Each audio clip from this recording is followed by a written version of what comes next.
Bismillahirrahmanirrahim. Assalamualaikum warahmatullahi wabarakatuh. Marhaban ya Ramadan. Alhamdulillah. Wassalatu wassalamu ala rasulillah wa ala alihi wa ashabihi wa man tabi'ah. Allahumma salli ala sayyidina Muhammad wa ala alihi wa ashabihi ajma'in. Thumma amma ba'd. Para pendengar yang dirahmati Allah, para pemirsa yang berbahagia, Alhamdulillah Ramadan 1446 Hijriah hari ini telah kita mulai. Kami mengucapkan marhaban, selamat datang bulan Ramadan, dan ini adalah kesempatan kita untuk menghadirkan kebaikan-kebaikan yang istimewa di bulan yang istimewa ini. InsyaAllah setiap hari Poltekpel Malahayati Kurung Raya Aceh Besar Provinsi Aceh InsyaAllah akan menghadirkan kuliah Ramadan 5 menit yang InsyaAllah akan tayang setiap harinya, yang mudah-mudahan ini akan menjadi salah satu alternatif untuk mengisi ruhiyah kita, mengingatkan kita kembali kepada Allah Azza wa Jalla, menghadirkan kebaikan-kebaikan dalam majlis meskipun singkat cuma 5 menit, mudah-mudahan ada kebaikan yang akan kita peroleh.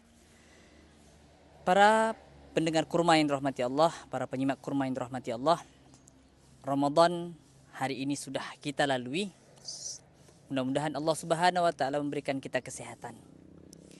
Rasulullah sallallahu alaihi wasallam itu adalah sosok yang sangat luar biasa dalam menyambut Ramadan. Allah Subhanahu wa taala pun mengajak kita, orang-orang yang beriman, untuk melaksanakan puasa sebagaimana yang Allah telah sampaikan pada kita dalam surah Al-Baqarah ayat 183.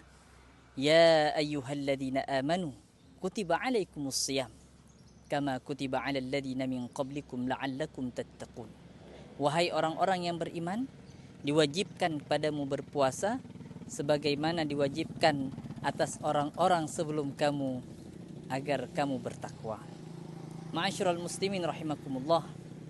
Takwa ini merupakan pondasi yang sangat luar biasa ataupun output yang paling istimewa yang Allah hadirkan di bulan Ramadan.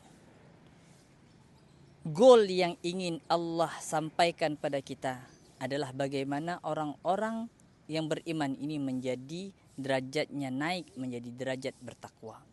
Derajat yang lebih tinggi dibandingkan derajat muslim, dibandingkan derajat mukmin, ada derajat muttaqin.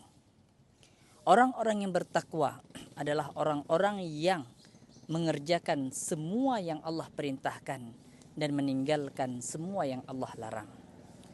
Apa saja yang akan kita lalui selama bulan Ramadan ini, semuanya tujuannya adalah kepada ketakwaan pada Allah Azza wa Jalla.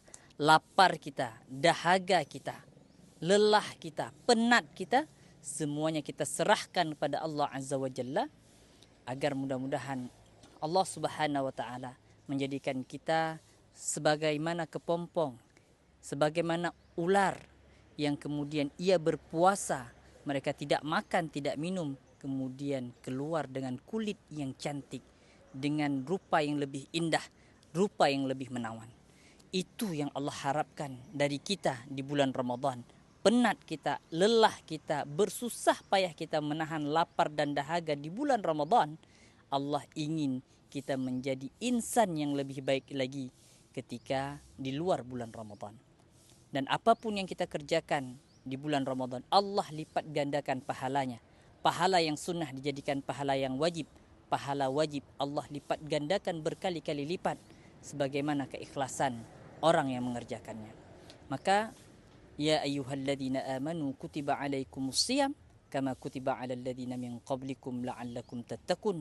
Tujuan utama dari Ramadan ini adalah kita menjadi insan-insan yang bertakwa, dan kami berdoa mudah-mudahan pemirsa yang dirahmati Allah, Allah berikan kesehatan, Allah berikan kemampuan untuk dapat melangkah dari hari ke hari di bulan Ramadan, sehingga mudah-mudahan bisa mengakhiri bulan Ramadan ini dengan lebih baik lagi dan memiliki semangat yang luar biasa nantinya setelah bulan Ramadan berlalu.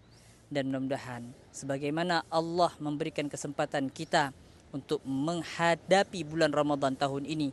Mudah-mudahan Allah berikan peluang pula agar kita dapat berjumpa di Ramadan tahun-tahun yang akan datang, karena Ramadan adalah bulan untuk kita mendulang pahala yang lebih banyak dibandingkan bulan-bulan yang lainnya.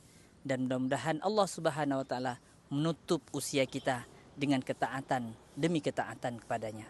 Aqulu qauli hadza wa astaghfirullahal azim li wa lakum. Assalamualaikum warahmatullahi wabarakatuh.